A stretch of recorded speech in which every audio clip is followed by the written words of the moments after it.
Hey guys, alright, calm down, how are you? First of all guys, I want to thank you very much who subscribe to my channel, who are watching my videos. I never imagined to reach 5,000 subscribers. I stayed 2 years here spending on YouTube to be able to reach the 1,000 subscribers, and with the recognition of you now, I managed to hit 5,000 subscribers. Thank you very much to you guys. In today's video, we will tell the case of Marvin Gaye in our series Death on Stage of our frame Crime Light, and in the series Death on Stage, we tell about case, mysteries, crimes, that is, any mischief involving music, artists and celebrities. And if you are not subscribed, subscribe, like and share and give me a moral guys. The channel already has 5,000 subscribers and I count on your help. Alright, we're together and then let's go.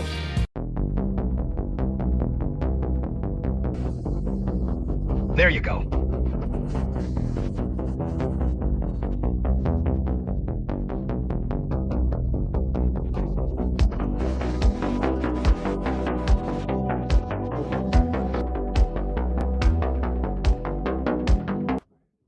Marvin Prentice Gaye Jr. was born on April 2, 1939 in Washington, D.C. He was the son of Pentecostal pastor Marvin Gaye Sur and teacher and housekeeper Alberta Cooper. He also had 4 siblings who were Genzeola and Franklin. Initially, both lived in a housing complex that looked more like ruins, falling to pieces in the neighborhood of Southwest Water from a large slum that lacked electricity and running water, woes.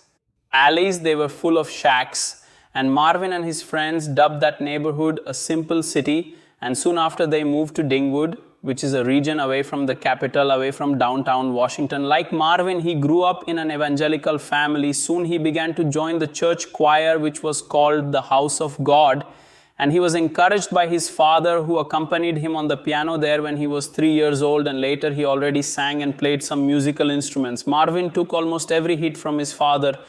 The days he was incidentally extremely strict in religious customs, since he was a leader in a church that had a strict code of conduct mixed there with Orthodox Jewish teachings. His family life consisted of brutal lashes from his father, and he described him as a cruel and all-powerful king. Marvin, sir. In addition to the 4 children, he has a stepson who was the son of his wife Alberta with her ex-husband, and he also had another son who was the result of an extramarital affair. The upbringing of his 6 children included repeating Bible verses memorized, and if they made a mistake, they were severely beaten. They were beaten a lot, and in addition, they were forced to rejoice frequently according to religious beliefs, even going hungry. And not only their children, they suffered from it, but also Alberta. She suffered threats and physical and verbal abuse. Soon Marvin, he was involved there in the musical world with a way to relieve all this stress, where music was a kind of Ali of Val. He runs away at Rendell Junior High School.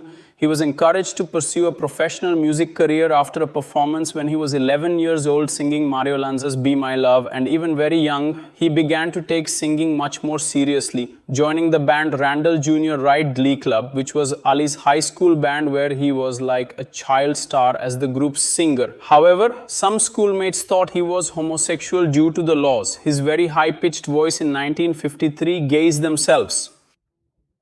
They moved to a housing complex called West Capital Dealin, where Marvin lived until 1962, and nowadays these apartments, they don't even exist anymore because they were demolished. And at that time, Marvin, he attended Cardoso Reyes School, which was in the District of Columbia, and soon he started listening to a style of music based on the blues that was known as doo-wop.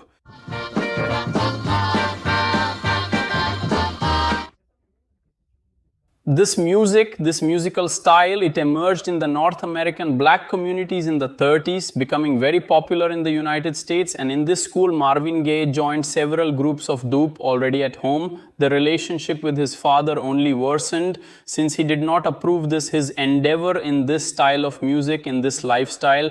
Things were so absurd that Marvin, sir, he did not accept in any way his son, even if he was his own son. And when the Gaye, he was reaching adolescence there, his father arrived. I will accuse him of having an incestuous relationship with his mother, with whom he was much closer, because his mother gave him all the affection he needed. Marvin took so much from his father. He suffered so much humiliation that he constantly claimed there that if it weren't for his mother consoling him and encouraging him in the world of music, he would have killed himself. Then at age 17 in 1956, Marvin Gaye dropped out of high school and enlisted in the United States Air Force as a basic aviator. But how he did not like it, and perform domestic tasks as they were implemented in the barracks. He pretended to have a mental illness, and even getting discharged, he was dismissed by his sergeant, who stated that Gaye refused to follow orders. And when Gaye left the barracks, he is one of his best friends named Ruiz Palmer. They formed a musical quartet called the Marquez, and soon they performed at various venues in the Washington area until they met Bodidley, who secured a small contract with Oak Records. It belonged to Columbia Records and was the only single released. He didn't sign, and soon they lost this little record deal. So Marvin, he started composing some songs during that time until his group was hired by Harvey and Fuca, who was a member of the band Moonglows. And then he changed the name of the band to Harvey and the New Moonglows, in which Marvin played drums, and they moved to Chicago, working there, recording various songs for established artists like Chuck Berry and Marvin. With the help of this band there, he was introduced to several managers there from the music scene until the band came to an end. While Gaye, he met Barry Gord, the president of the giant Motown Records, where he was hired as a studio drummer and played for several groups, including recording the song Finger Chips with Stevie Wonder in 1963, reaching #1 on the Billboard chart. Marvin Gaye performed at Barry Gord's house during his vacation in 1960. There as a singer, and Gord, he was very impressed with his voice, and soon signed a contract with a subsidiary of Motown called Tenla Records. During the recording of his first single, Marvin Gaye, he was teased about his surname with some jokes from the studio guys, talking about whether Marvin Gaye was gay, homosexual even.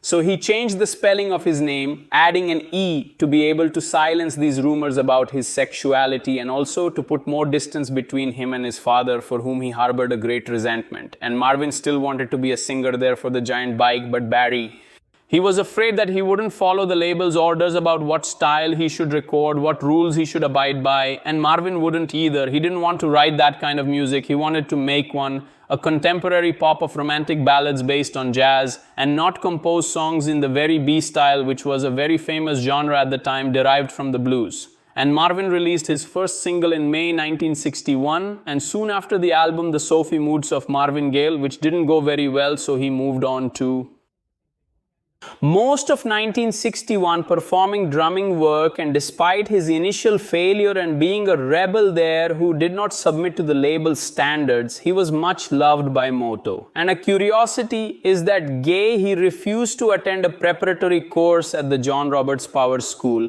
since he possesses a sophisticated and natural way of being a great gentleman, requiring no training in the label's artistic development sector. He later regretted that decision. And one of Marvin's problems is that he hadn't developed his own way of singing, and Moto Ali wanted it because they wanted him to follow a more popular line, more suited to the record market, and it wasn't something he wanted. He was very reluctant, however. He agreed to record a few more songs following the label's style, and incredibly, he experienced first initial success, being the composer of the song Big Wood, which was performed by the band Marvelettes in 1962. In 1963, with 3 more singles, Marvel reached the Billboard Pop Top 30 and released their second album entitled Studyboard In of Hilo. Marvin still fought a lot with the bike over the style of music he should sing, and these fights dragged on for years. Marvin Gaye married Barry's sister Gord, named Anna Gord, in June 1963, and they adopted a child which they named Marvin III, and this boy was the biological son of Anna's niece. She was named Denise Gord, and soon began his great and famous duets with other singers like King Western, Mary Wells of the group The Wells. But the most famous partnership, the most famous and memorable partnership of Marvin would be with the young singer Tammi Terrell. Thomasina Winfried Montgomery was a young girl who at 11 years old already participated in freshman shows, dreaming of being a singer. But with the music there, she was not getting anywhere. She was skating a lot. So Tammi, she decided to go back to school and later joined the medical school. And even there in college, she continued singing. And when she did a show with Jerry Butler, she was finally seen by Barry Gord, who decided to incorporate her to the group of artists Motown Records. Gord put her to make a partnership with the already famous and consecrated Marvin Gaye. And like Tammi, she already had the manners to sing in duet, and they released a song that became very famous called Endon Muton Hayen No, which exploded immediately there with its release. Then they released a united album and embarked on a tour of the United States in 1967. Both acted as true lovers and even gay. Having declared Ali in some of his songs that he was in love with her, they were great friends. Marvin, despite being married, he was very womanizing, a typical Don Juan. As for Tammi, she had a series of relationships marked by trauma and abuse. She dated James Brown when he was 12 years older than her when she was only 17 years old, and the relationship came to an end when she was beaten by him and even bled. But even before that fact, James Brown beat her up a lot. She then fell in love with David Huffing, who was the lead singer of the band The Templations, to whom she later became engaged. All this ended when she discovered that he was already married and also had 3 children. And besides her, he was dating another girl, and David was also a very violent guy. And on one occasion, he gave several skills there in her head. Later, she was in a relationship with Sam Cooke, and now saw her last relationship. She was engaged to Dr. Ernest Carrot. On the night of 10/14/1967, would the duo already hyper-famous there on the music scene be shaken? During her travels to promote her album on TV and radio to Tammi Terrell, she felt severe headaches, and when those headaches, they were already at an unbearable level. During a concert in Hampton, Virginia, Tammi collapsed in Gail's arms in front of an audience that was completely frightened. Marvin ran with her in his arms to the dressing room, and no one knew what was going on. It was the first symptom of a malignant brain tumor that would come to devastate Tammi's health, and even sick, she wanted to try it with. In 1968 was released the second album of the duo, and the following year was released Easy, the last album of the duo, where Tammi, she failed to complete the locations that were recorded by Valerie Simpson.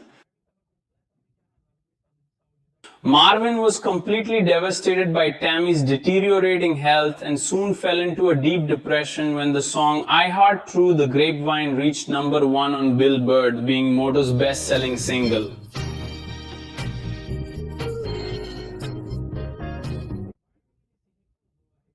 Marvin, he refused to acknowledge his success, feeling that everything there was undeserved, and at the same time, his marriage. He was crumbling, he was coming to an end, and the Marvin Gaye, he felt irrelevant in the music scene, which had changed completely after several operations to try to remove the tumor in his head to Tammi. She was very debilitated, and her last historic performance with Marvin was in late 1969. Tammi Terrell, she was in the audience during a concert of Gaye, who went down there where she was so they could sing their last song together, and they were given a standing ovation where the audience was in tears marking the singer's farewell. Tammi Terrell would never sing again after that night in January 1970 with the advancement of cancer, and Tammi, she was less than 45 kilos, she was blind and hairless, and she only got around through a wheelchair, and she went into a coma after the 8th surgery and passed away on March 16, 1970 at just 24.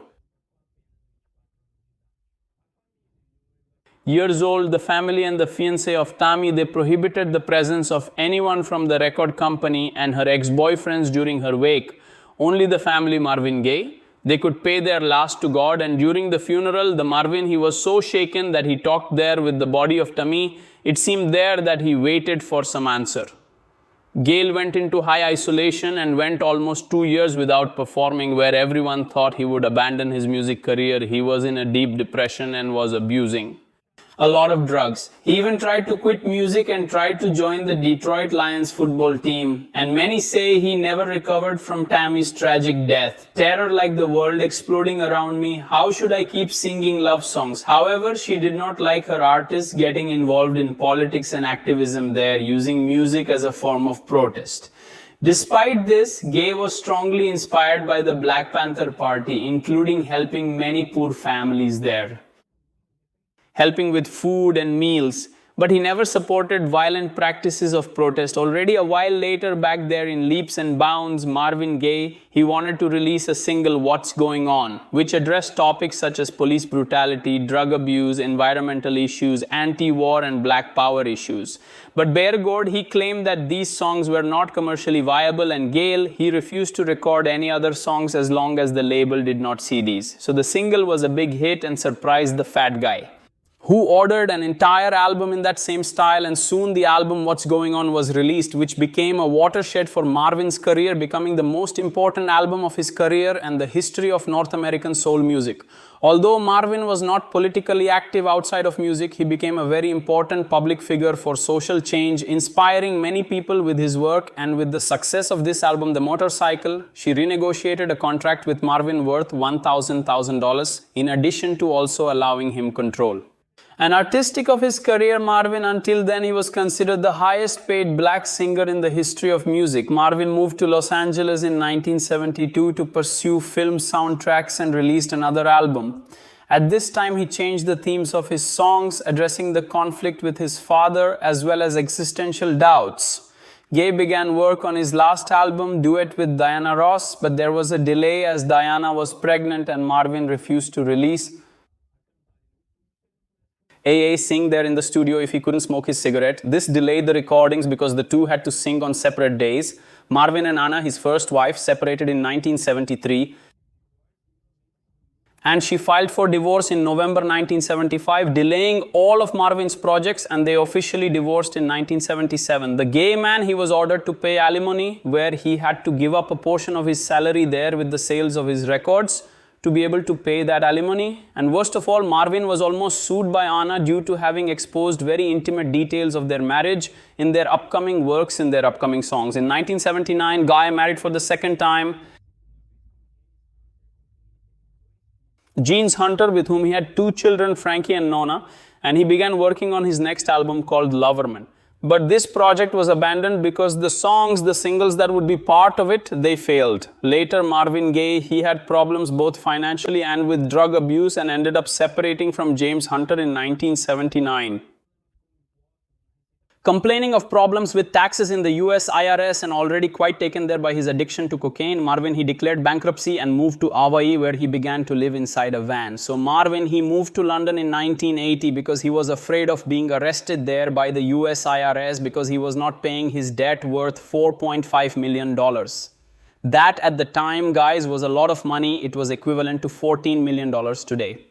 Then he received advice from music promoter Fred Calliser. The Gaye moved to an apartment in Belgium in 1981 to try to make a fresh start in his life, and they went on a short European tour, and later Marvin Gaye had problems with. When he accused her of having edited, mixed and altered the art of his album called In Our Lifetime, he was so angry that he broke his contract with the label. After so many tribulations in his life, Gaye, he avoided the use of hard drugs, he started exercising, and he also started attending a local church, regaining his confidence and his self-esteem. He officially divorced his second marriage in February 1981 and also signed an undisclosed contract with Columbia Records. None of the values, so that you no longer have problems there with paying off your debts to the Federal Revenue Service. American and very talented, he soon achieved new success when he received his first 2 Grammy Awards with the album Midnight Love, and it also reached #1 in New Zealand, Canada, and was in the top 10 there in the UK. In the February 1983 game, he made a memorable performance at the NBA's All-Star Game, performing the United States national anthem. Magic concurs. Magic know the just was boiling the nation. However, he went into a major depression and began to have serious mental problems. He was being tormented psychologically due to the intense use of Alida, and he claimed that they were going to take his life. And all this during a series of shows in the United States, which would be his last musical tour. When the tour ended, Marvin isolated himself and moved to his parents' home in Mesa, California in late 1983 to take care of his mother who had undergone surgery. And at Christmas, Marvin, he presented his father with a .38 caliber revolver because he was still in that paranoia that wanted to kill him, and his family was only the result of drug use. And as expected, everything became much more complicated because Marvin, he was in a very troubled period of his life and cocaine use worsened, and his father, he did not accept his conduct, even he had. Everything won there in the musical world, and both have been separated for quite a while, and the tension started to worsen. Marvin, he was totally paranoid and he was consumed with drug use and tried to commit suicide several times, even throwing himself out of a moving car. Conflicts with his father were constant, and his mother, Alberta, She was there trying to calm things down the way she could. So on April 1st, 1984, Gaye he intervened in a fight between her parents during the morning and a few hours later after 1. In the discussion about a documentation of the house in which they lived, Marvin and his father started a physical fight for the first time, because before Marvin only got beaten up. Marvin sir always made it clear that he would never admit a violation of this size, but Marvin Gaye he left on his father brutally, there attacking him with kicks and punches, and when both were separated there by Alberta, she took the Gaye there to another room trying to calm him down. But at that moment, Marvin sir he went to the dresser in the bedroom, took out the revolver, 38, and totally out of control, he fired a shot directly into Marvin's chest at Alberta, who wasn't there at the time. She ran into the bedroom when she heard a second gunshot, which hit Marvin's shoulder, and Frank, Marvin's brother, he heard the shots outside the house and ran inside and helped his mother and witnessed the scene, totally desperate. And at that time, Marvin beat there Marvin's father. He hid the gun under the pillow of the bed, and Frank arrived in time to hear the last words of Marvin, who was bleeding a lot. I got what I wanted, I couldn't do it on my own, but he did it for me, it's okay. I went my way and there's nothing left in me. Gaye was pronounced dead at 1:01 p.m. after his body arrived at California Hospital Medical Center a day before his 45th birthday. Marvin sir was arrested immediately, where he very much regretted the tragic fact, and during his trial he felt very guilty, and although he did not deny anything, he showed himself extremely sorry.